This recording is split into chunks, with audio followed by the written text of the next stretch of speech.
咁但係都係嗰句，你落到去見嗰啲咧，就唔係好見到佢隻手嘅話咧，通常即係你唔好見到我啦，我就打佢嘅。咁如果用手擋棍，可能就係仲難嘅分別。如果有比賽嘅，比賽係需要分。咁但係現實嘅話就係乜都唔需要。係咁，我哋有啲嘢有啲60分嘅比賽係冇嘅，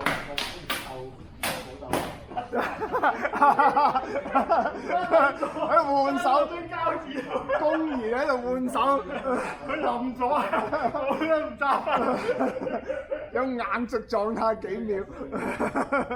翻隻手啊，喺度一下我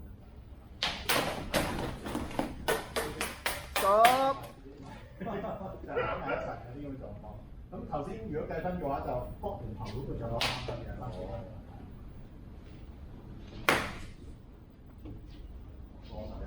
可以。咁我同阿聰師兄玩下啦。嚟。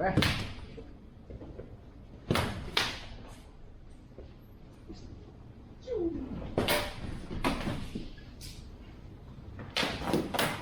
啊！你講。